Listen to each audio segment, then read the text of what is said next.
Oke, selanjutnya Okta Wijaya. Boleh. Iya, makasih ya. Malam Bang Gilang. Malam. Sorry gue telat.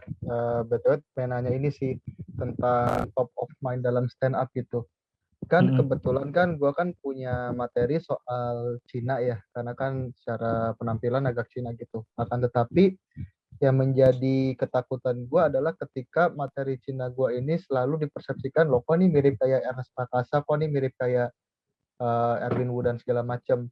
Nah, ini cara gue untuk mencari celah agar tidak kena sebagai tidak kena untuk seakan-akan ikut-ikutan ke top of mind ini sebaiknya gimana ya? Apakah harus mencari sudut pandang yang lain tentang Cina kah? Apakah harus mencari hal-hal yang lebih sangat berbeda dengan mereka atau gimana?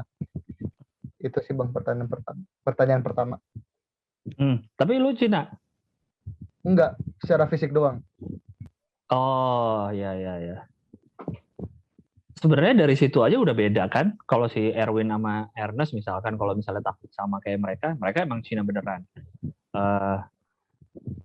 Lu misalnya bukan Cina tapi mirip Cina. Tapi itu aja udah menurut saya itu aja udah beda dari segi keresahan gitu misalkan. Dari segi keresahan aja itu udah beda.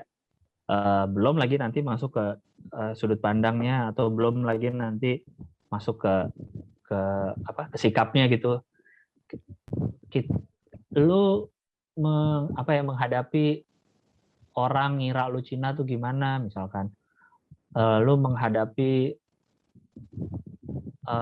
kehidupan sehari-hari sebagai orang yang dikira Cina atau gimana misalkan kayak gimana gitu.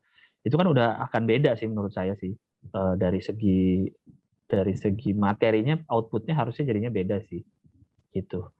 Sebenarnya kalau nulis materi udah tulis aja, tenang aja, nggak usah takut dibilang mirip siapa. Kalau memang dari dasar hatimu yakin sekali Anda menulis karena keresahan sendiri dan tidak meniru siapa-siapa, apa yang perlu ditakutin gitu. Mirip mah wajar, ada 7 miliar loh orang di dunia. Masa otaknya nggak ada yang sama, kepikirannya pasti ada yang sama.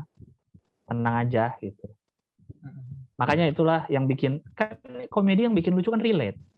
Kalau nggak relate orang nggak akan ketawa. Justru situ kan kesamaan kita dalam otak yang bikin kita sama-sama ketawa. Yang bikin 9gag lucu apa? Kan relate ke seluruh dunia. Bayangin 9gag itu kan yang lu ketawa seluruh dunia gitu misalkan. Di 9gag ada jokes tentang kecoa kalau terbang tuh nakutin.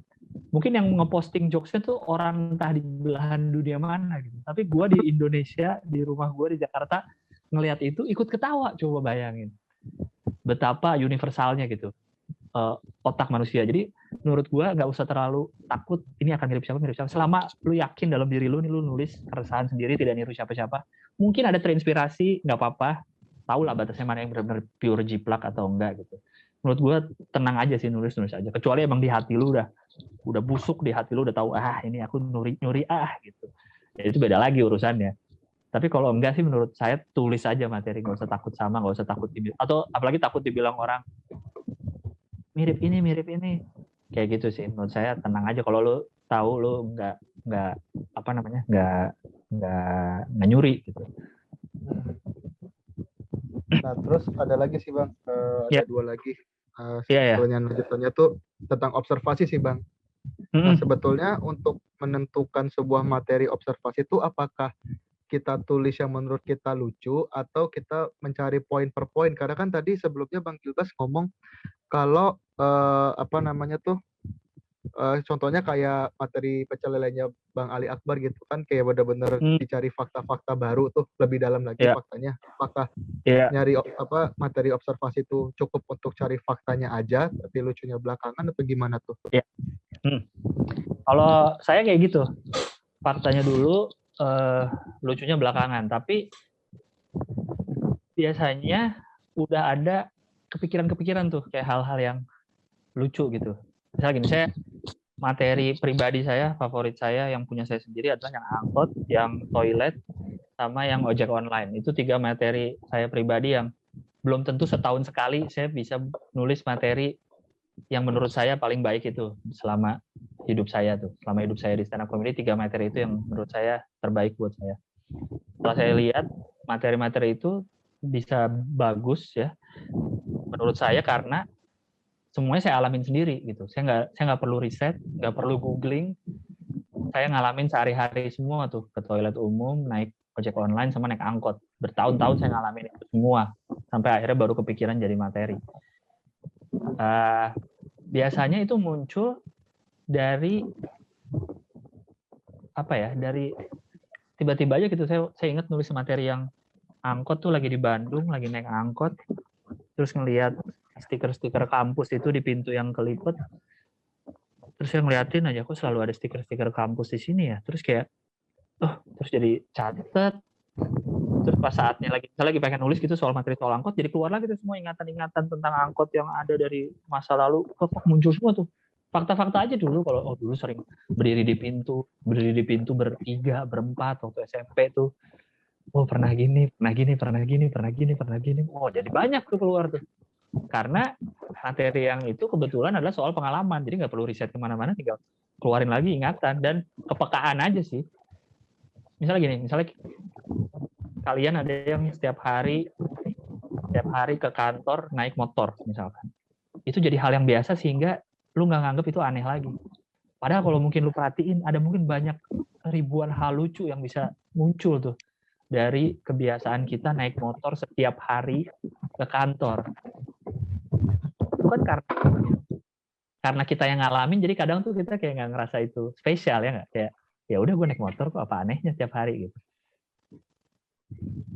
Dulu mungkin gue juga naik angkot mulu tiap hari, apa anehnya naik angkot, ternyata bisa jadi materi kayak gitu sih. Kadang kita harus peka aja sama sekitar yang kita alamin tuh. Nah, disitu fakta-faktanya aja kalau saya sih. Nanti kalau udah banyak nih fakta-faktanya nih, ntar biasanya ada tuh, yang ini nih bisa ditambahin lagi ke kanan, bisa lucu ke arah mana. Yang ini. Nah, tapi yang penting banyak opsi dulu. Itulah guna fakta-fakta banyak, biar opsinya banyak aja dulu. Entah antara ada fakta-fakta yang kebuang, ya udah biarin aja. Nggak usah sayang-sayang ngeluarin dari otak. Itu sih, kalau saya intinya faktanya dulu, baru nanti lucu. Kalau ini pertanyaan terakhir sih Bang. Kebetulan kan kemarin tuh saya nemu video ini ya. Jadi kan di YouTube tuh ada namanya tuh Discord Got Talent kan. Nah, di mana ada channel YouTube, channelnya tuh soal tentang Discord Got Talent itu. Salah satunya stand up comedy online. Nah, jadi ada satu orang nih, materinya sudut pandangnya nih saya banget gitu. Materi itu seingat saya, gua adalah orang dengan keturunan campuran ya antara Cina dan Jawa, ya sebuah keturunan tidak akan pernah bisa akur, ibaratnya kayak gitu kan. Nah, kalau misalnya kita terinspirasi dari sudut pandang itu dan sudah dipakai oleh orang itu dan itu lucu, oleh dibawain orang-orang lain, itu boleh nggak sih Bang kayak gitu Bang?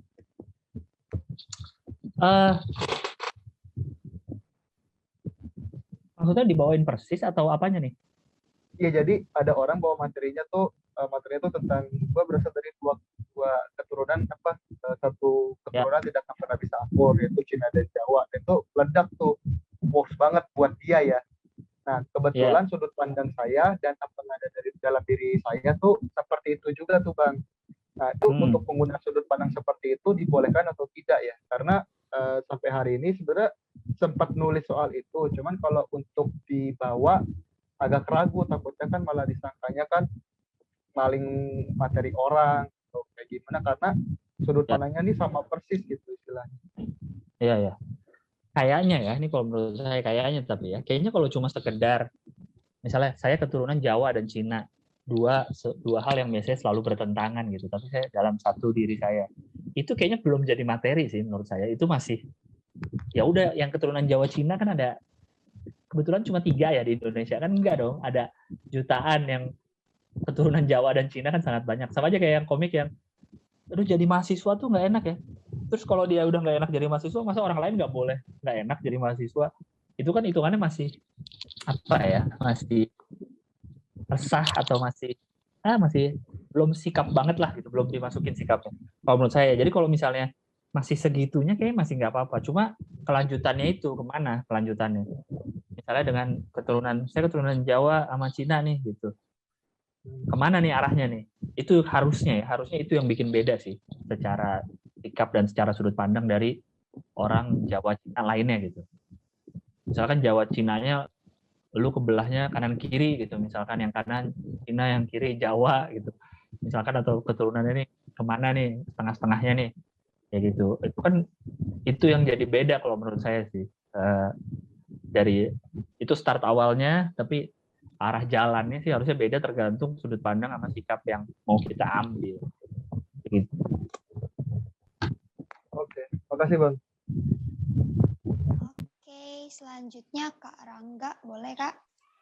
Ya, halo Mas Gilang, salam kenal. Halo. Mas, saya mau nanya dong. Jadi biasanya kalau kita ketemu satu premis tuh, kita pasti punya sikap kan. Nah, kalau Mas Gilang tuh pernah nggak sih pada saat nulis materi tuh nyoba dua sikap yang bertolak belakang gitu? Atau gini deh, pertanyaan saya ganti. Misalnya Mas Gilang ketemu satu premis, ketemu satu kejadian atau apapun itu, mau nyoba nulis nih, tapi entah mentok atau gimana gitu ya, itu ditinggal sampai nanti ketemu sendiri, atau coba dari sudut pandang yang bertolak belakang gitu. Gimana? Kayaknya kalau nyoba sudut pandang kayaknya nggak pernah ya, karena saya merasa kalau nulis materi yang pernah saya alamin tuh memang sesuai dengan apa yang saya rasain tentang si materi itu sih. Kayak misalkan mau bahas soal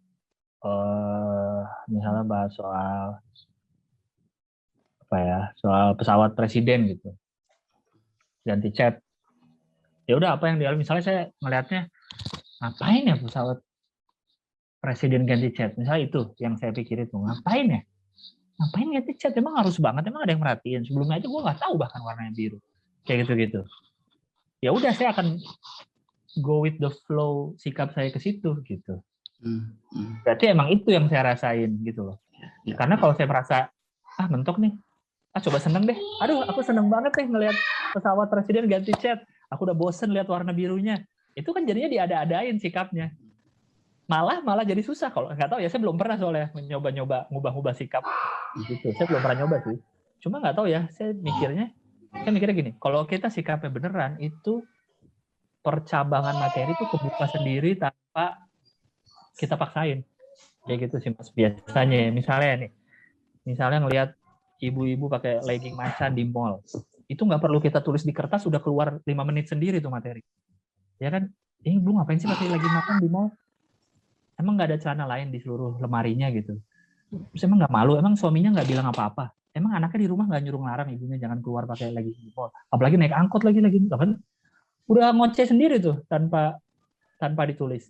Itu karena sikapnya jelas gitu, aneh ngelihatnya, ya udah keluar sendiri, kayak gitu sih.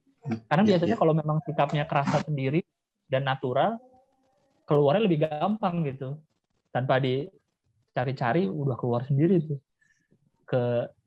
ke usilan-usilan dalam otak gitu sih. Makanya saya kayaknya belum pernah sih kalau nyoba ngubah sikap atau gimana gitu sih. Biasanya kalau mentok kalau nggak nyari buka lagi fakta-faktanya, atau mulai masukin teori aja. Misalnya masukin hiperbola.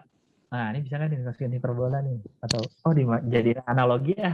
Nah, misalnya fakta-fakta udah mentok nih, dikemanain lagi, kayak gitu. Biasanya dibikin what if kayaknya bisa deh gitu. Atau ini apa ya? Nah, gitu sih paling. Iya. Satu lagi boleh ya. Jadi untuk materi-materi observasi itu saya nggak tahu. Kalau saya misalnya misalnya saya punya materi tentang, jadi kalau kita ke Indomaret, kasir tuh suka nanyain uang 1000-an gitu misalnya. Nah, itu kan sebetulnya observasi ya. Tapi saya kadang-kadang tuh suka refleks ingin memastikan penonton atau yang ngedengerin saya stand up tuh tahu fakta itu juga gitu. Jadi makanya kadang refleks tuh selalu ngomong, iya kan, bener kan, atau ya lu tahu kan, bla bla bla bla bla itu.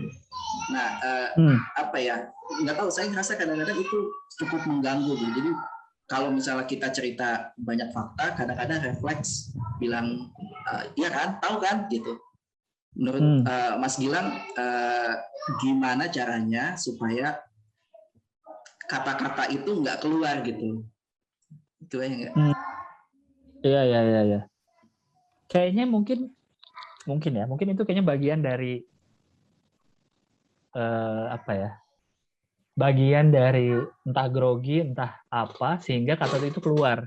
Karena kadang gitu tuh, kalau di panggung kita nggak sadar grogi atau apa tuh suka, kalau nggak keluar kata-kata ada gerakan-gerakan yang kita nggak sadar gitu. Pas sudah turun panggung baru teman kita bilang, kok lu ngapain sih dari tadi megang-megang pundak terus? Emang iya ya? Gitu. Nah itu biasanya tuh mungkin keluar dari grogi mungkin ya, mungkin kayak gitu. Mungkin kalau lebih tenang gitu atau lebih ya udah aja gitu, orang tahu kok minimarket gitu, orang pasti tahu lah Indomaret, yakin aja dalam hati gitu, kayak udah nih orang tahu nih kita kalau ke minimarket kok selalu dimintain ada 1.000-nya nggak atau apa gitu, atau mintain sumbangan atau apa. Harusnya sih nggak keluar sih, atau nggak sesering itu keluarnya kalau memang lebih tenang dan lebih terkontrol sih. Mungkin itu kali. Oke, terima kasih Pak Sila. Oke, selanjutnya Kevin Sugiarto. Bang, itu kalau kita kadang kan suka lihat komik gitu Bang. Kadang kan kebawa, misal kita kesehari-hari kebawa gitu. Terus jadi nyampur sama diri kita gitu. Misal kalau bawain materi, misal dibilang mirip sama misal Coki atau Dodit. Walaupun misal dari Jawa sama-sama kan nadanya mirip gitu Bang. Nah kayak gitu gimana? Apa kita harus berubah total atau gimana? Makasih.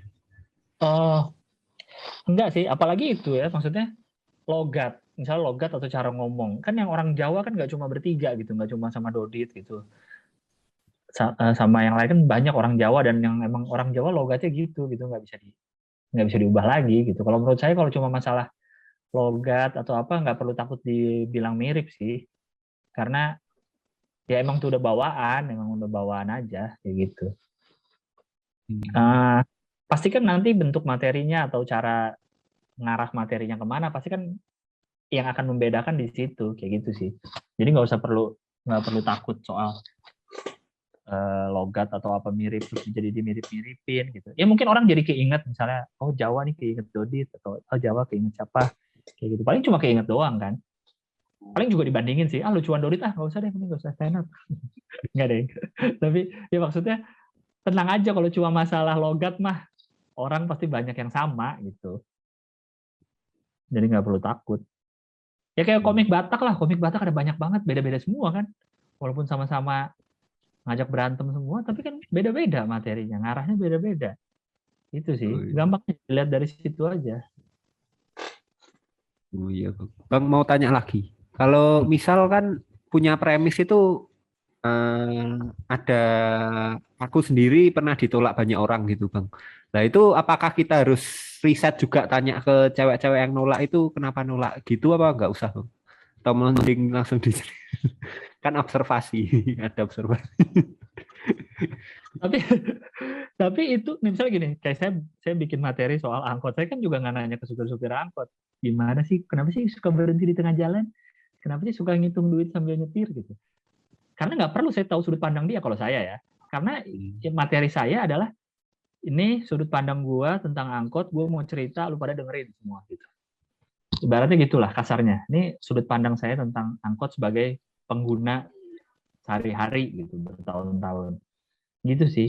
Ini misalnya sudut pandang kamu, Kevin, Mas Kevin, sebagai orang yang ditolak mulu sama cewek. Apa ditolak mulu ya? Atau diputusin mulu? Apa tadi? Ditolak. Nah, misalnya sudut pandang orang yang ditolak mulu gitu. Ya udah, itu kan dirimu sendiri. Bahkan ya risetnya ke dalam diri. Kamu ingat-ingat lagi aja coba. Misalkan alasan-alasan si ceweknya. Misalnya ceweknya pernah ngomong apa. Terus misalnya pembelaanmu gitu. Padahal menurut saya enggak. Misalnya dibilang kamu apa gitu, nggak asik diajak ngobrol. Enggak kok, asik misalkan. Nah, itu ada pembelaannya. Itu sikap kamu masuk tuh di situ. Misalnya kamu sikapnya apa? Misalnya heran gitu. Heran kenapa kok ditolak mulu ya? Nah, itu kan bisa masuk tuh sikapnya heran. Padahal gue gini loh, padahal saya gini, padahal saya nggak gini, padahal kata dia gini, saya nggak gini. Atau bisa aja Anda mengiyakan gitu. Ya emang saya sering ditolak cewek dan saya sadar kok kenapa saya sering ditolak gitu. Karena saya suka ini, benar kayak gitu sih. Walaupun biasanya kan komedi keluarnya dari sikap-sikap yang negatif biasanya, sebel, benci, kesel, marah, bingung gitu. Coba dicari aja sebenarnya, cari lagi ke dalam diri nih, sebenarnya kamu nih Mas Kevin ini apa gitu rasanya sebagai orang yang ditolak mulu tuh, apa rasanya? Kalau seneng sih psycho sih kayaknya. Kalau seneng gitu, ditolak mulu tuh seneng gitu. Harusnya dicari sih, harusnya berasa sih. Kalau kan udah lewat nih kejadiannya, mungkin waktu kejadian juga nggak ngerasain apa-apa. Cuma kalau sekarang dipikir-pikir lagi, apa dulu ya? Kenapa saya ditolak? Iya, kenapa? Gitu. Ya lebih kesebel mungkin ya. Ya mungkin lebih ke sebel. Tergantung Mas Kevin apa rasanya nih yang enak nih untuk membahas hal itu. Terima kasih Bang. Ya.